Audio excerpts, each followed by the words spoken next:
children please come up here to the front for today's children's homily.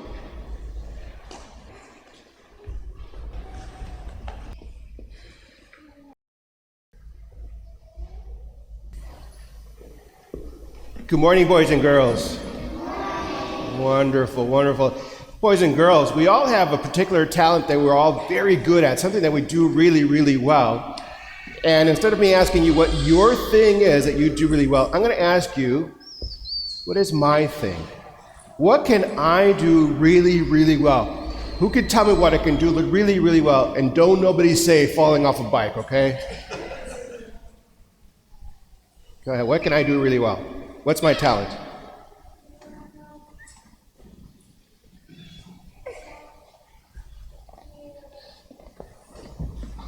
You think about that one, okay? Teaching people about Jesus. Thank you. That's very good. Yes, that's one of my talents. Okay. Teach people about Jesus. Very good. Yes, but that's not the one I'm really, really good at, unfortunately. Teach people about God. Okay. Eating candy. That's another one I'm good at, but it's not the best one. Eating candy. Another one. Making speeches. Okay. I broke my arm. Yeah, but so, teaching people about church. Riding my bike, right. Okay, not falling, riding my bike, very good. Being a priest, okay, thank you. Cycling and baking, okay. Existing, all right. Teaching people to be kind. Teaching people to be kind, okay, one last one. Hugging people. Okay, very good. All those are good things, that's true. But you know what I'm really, really good at, the one thing that I'm really proud of is that I like to paint. I love to paint pictures, especially of Mary, our Blessed Mother, the angels and the saints. And I can paint with all kinds of colors and even with gold.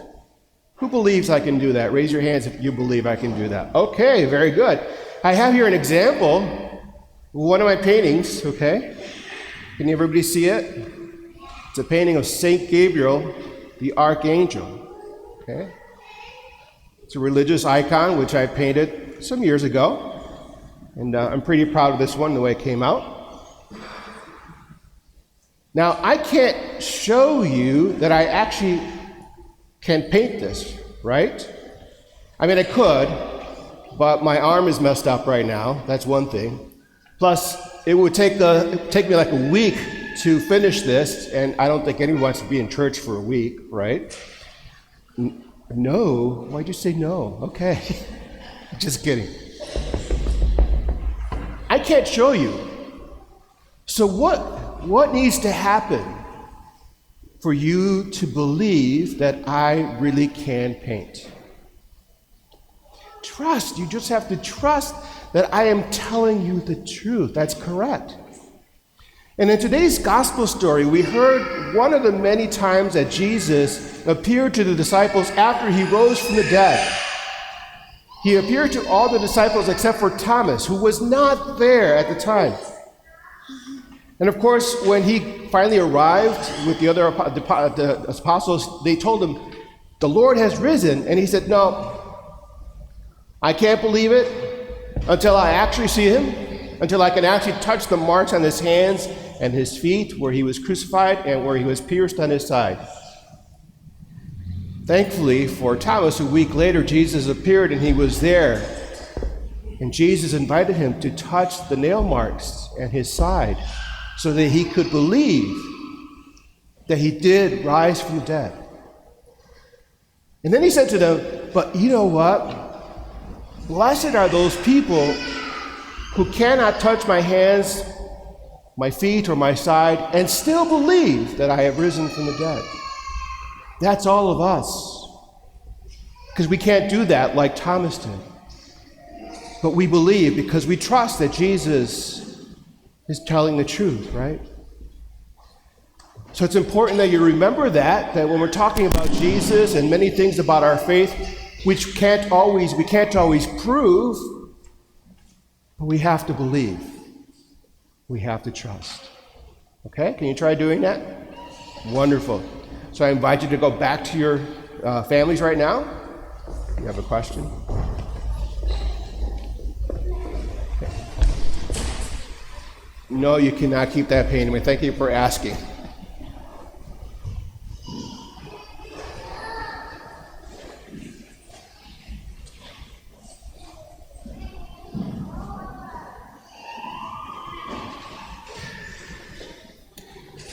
Recently, I saw a documentary titled First to the Moon about the Apollo 8 mission, which happened in 1968, December of 1968.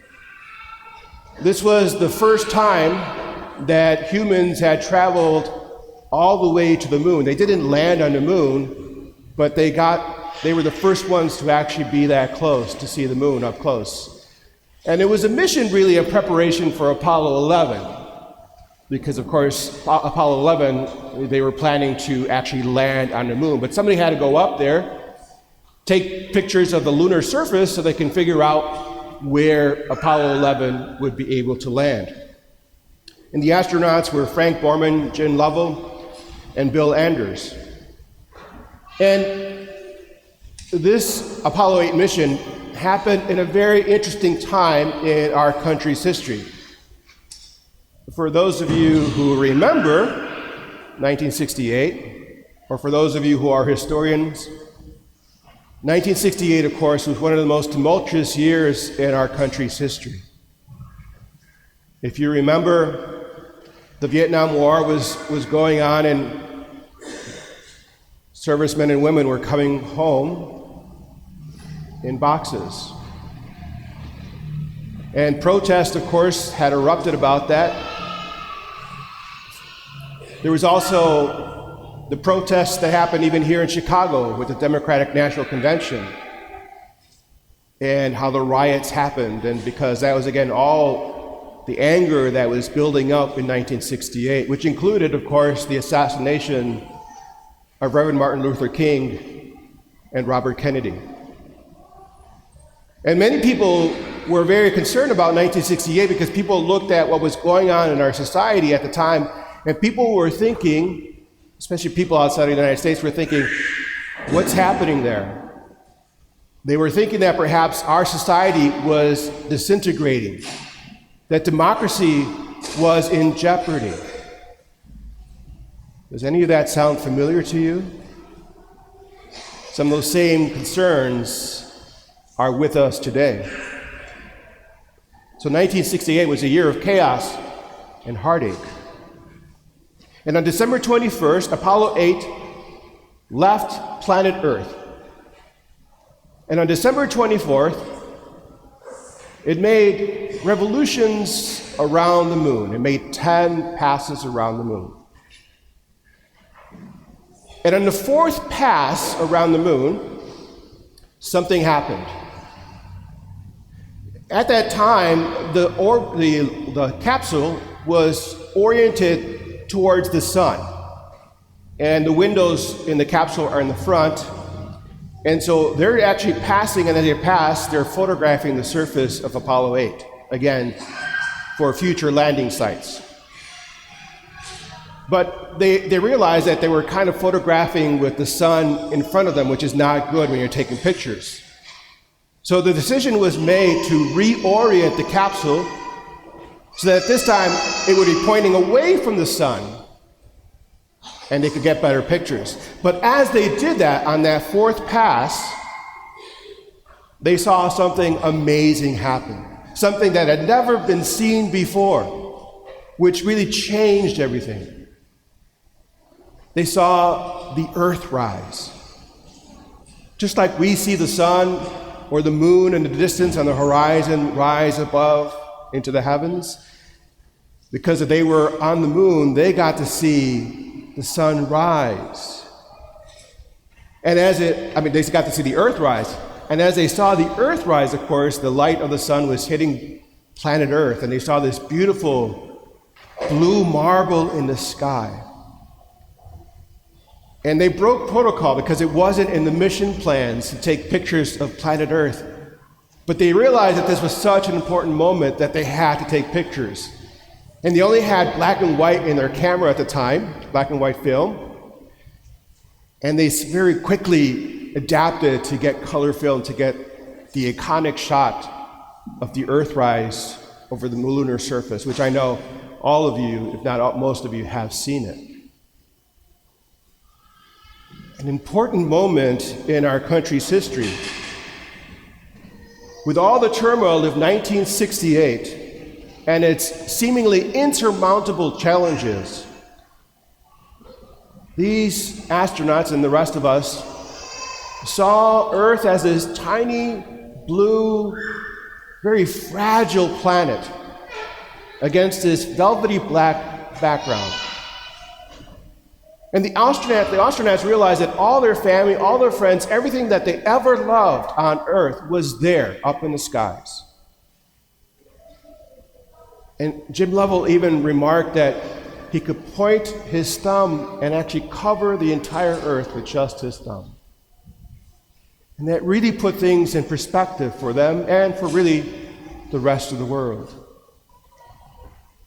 As fragile as our world is and as chaotic as it is, all it takes is for a new way of looking at things and everything changes. Now, obviously, that didn't mean that all the turmoil on earth ended, but it really did raise the spirits of the entire world. They say 1 in 4 people at the time that lived on the planet actually was watching that telecast. 1 in 4 people. My friends, as we celebrate the Easter season, for us, the resurrection of Jesus plays a similar role just as that encounter did on Apollo 8. That the resurrection of Jesus changes everything for us. And as we listen to the story of Thomas, it would be very easy to just kind of criticize him and say, oh, you person of lack of faith, you know. But think about his experience, which was the experience of all the apostles. But think about his experience that his whole world had been turned upside down with the death of Jesus, with the death of his friend. Everything in his life was now in chaos. And if you've ever experienced the death of a loved one, you know what that's like. And in the midst of all that turmoil, and all that chaos, and all that heartache, Jesus appears to them. And Jesus invites Thomas to touch his wounds. And it's in that personal encounter with the risen Jesus that Thomas is changed. And he makes that great profession of faith, my Lord and my God. The same is true for us, my friends, that when we encounter the risen Lord in our lives, we too are given an opportunity to see things in a whole new light. Our perspective changes. Our perspective on ourselves, on life and mortality, on God, and our relationship with each other.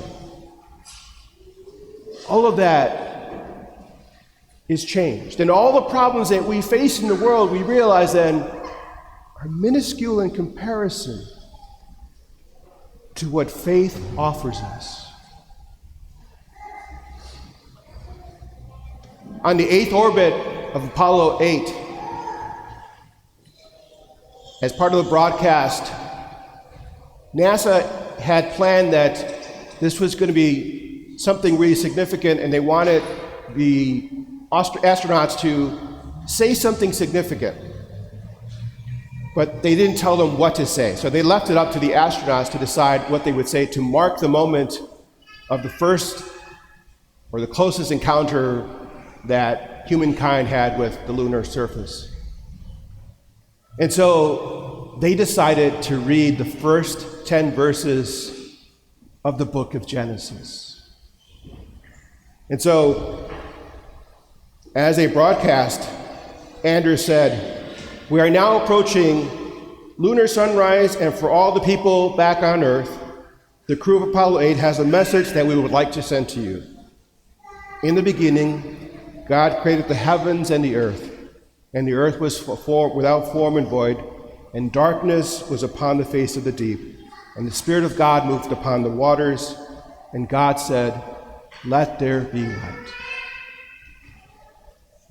Lovell then continued, and then Borman concluded with the 10th verse, and then he said, "And from the crew of Apollo 8, we close with good night, good luck, a Merry Christmas, and God bless all of you on the good earth."